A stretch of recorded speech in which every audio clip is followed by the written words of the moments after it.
Hi friends, welcome back to Monisha's diary. எல்லோரும் எப்படி இருக்கீங்க? நல்லா இருக்கீங்கன்னு நினைக்கிறேன். இன்றைக்கி வ்ளாகில் நம்ம வந்து லாஸ்ட் சாட்டர்டேயோட ஒரு ஈவினிங் வ்ளாக் தான் உங்கள் கூட ஷேர் பண்ணிக்க போகிறேன். ஸோ ஃபுல்லாக பாருங்கள்.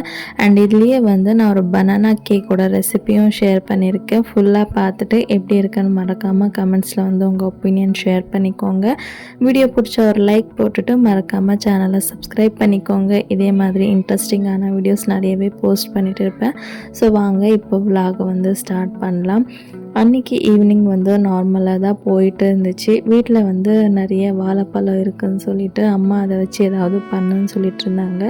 சரி, ஃபஸ்ட்டு எனக்கு கேக் வந்து ஞாபகம் வரல. அதுக்கு நான் என்ன பண்ணிட்டேன்னா, அவல் ஊற வச்சு இந்த கோயிலில் பிரசாதம் கொடுப்பாங்க இல்லையா, அவல் ஊற வச்சுட்டு அதில் வாழைப்பழம், வெல்லம், தேங்காய் எல்லாமே போட்டு மிக்ஸ் பண்ணி கொடுப்பாங்க இல்லையா, அது வந்து எங்கள் ஹஸ்பண்டுக்கு ரொம்பவே பிடிக்கும்.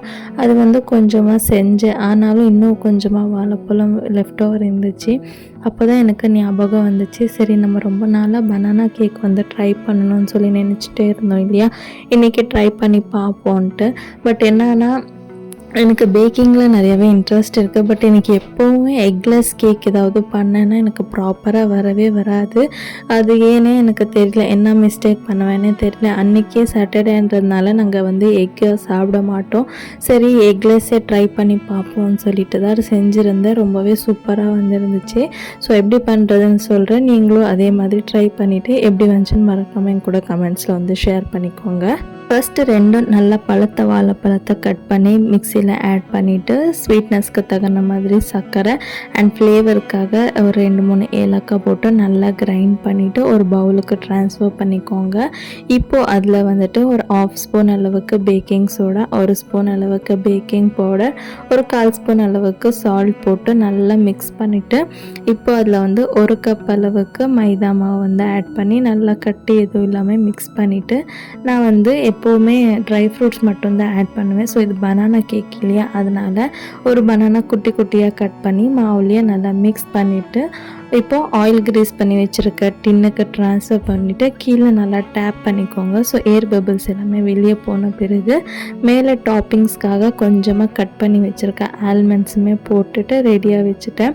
ஸோ நான் ஃபஸ்ட்டே குக்கருமே ப்ரீ ஹீட் பண்ணி வச்சுருந்தேன். ஸோ கேஸ் கட்டும் விசில் ரெண்டுமே ரிமூவ் பண்ணிவிட்டு ஒரு 10 மினிட்ஸ்க்கு ப்ரீ ஹீட் பண்ண குக்கரில் வச்சு க்ளோஸ் பண்ணிட்டிங்கன்னா ஸோ அது பேக் ஆகிட்டே இருக்கும்.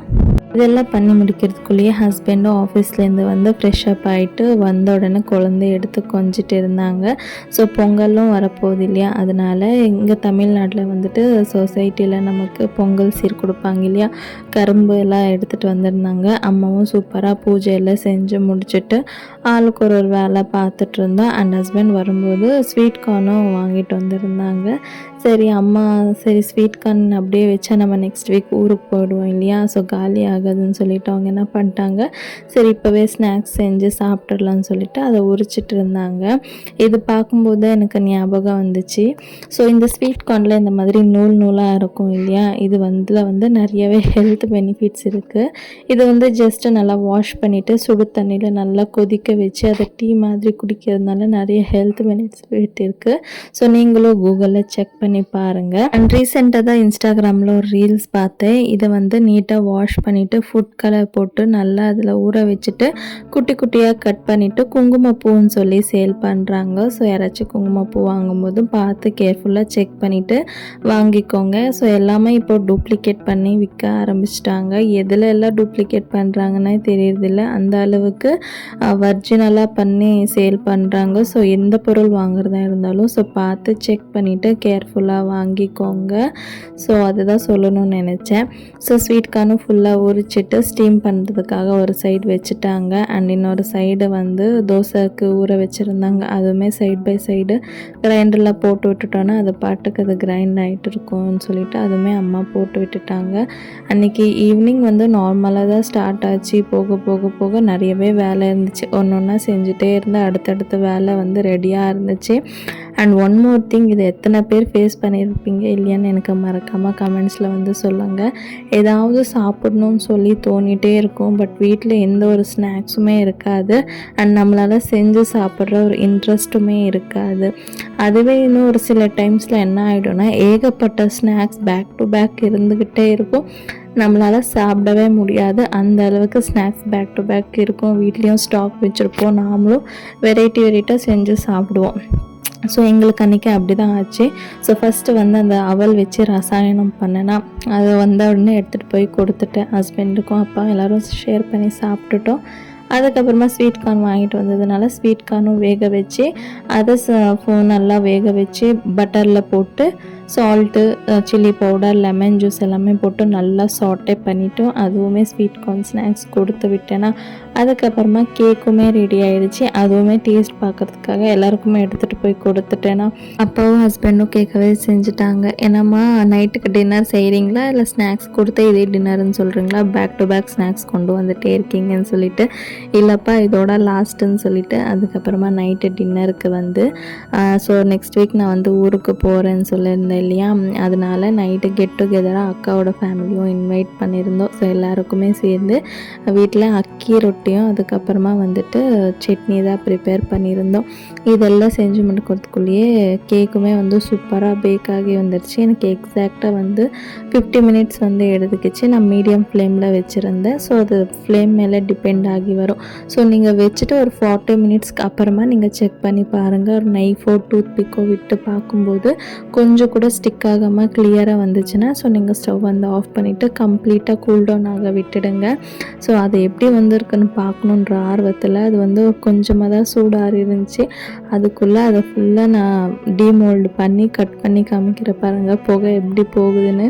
அண்ட் பனானா வந்து நம்ம குட்டி குட்டியாக கட் பண்ணி போட்டிருந்தோம் இல்லையா, ஸோ சூப்பராக வந்து அதுவுமே அங்கங்கே ஸ்வீட்டாக கிடைக்கும்போது சாப்பிட்றதுக்கு ரொம்பவே நல்லா இருந்துச்சு.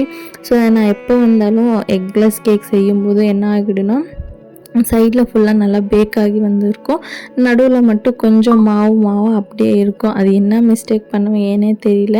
இன்றைக்கி வந்து நான் ப்ராப்பராக மெஷர்மெண்ட்டும் எதுவுமே பார்க்காம செஞ்சுருந்தேன். ரொம்ப சூப்பராக வந்துருந்துச்சு. ஸோ கண்டிப்பாக நீங்களும் ட்ரை பண்ணி பார்த்துட்டு எப்படி வந்துச்சுன்னு மறக்காமல் கமெண்ட்ஸில் வந்து சொல்லுங்கள். எங்கள் வீட்லேயும் எல்லோரும் சாப்பிட்டுட்டு ரொம்ப சூப்பராக இருக்குன்னு சொன்னாங்க. அண்ட் அக்காவோட ஃபேமிலிலையுமே எல்லாருமே சாப்பிட்டுட்டு ரொம்ப சூப்பராக செஞ்சுருக்கேன்னு சொல்லி சொன்னாங்க. எனக்கு ரொம்பவே ஹாப்பியாக இருந்துச்சு. அண்ட் நைட்டு டின்னருக்கு வந்து அக்கி ரொட்டியும் சட்னின்னு சொன்னேன் இல்லையா, ஸோ சூப்பராக சாப்பிட்டுட்டு அதுக்கப்புறமா நெக்ஸ்ட் டேக்கு அவரைக்காய் ஊற போட்டிருந்தோம் பிதுகம் பருப்பு சாம்பார் செய்கிறதுக்காக.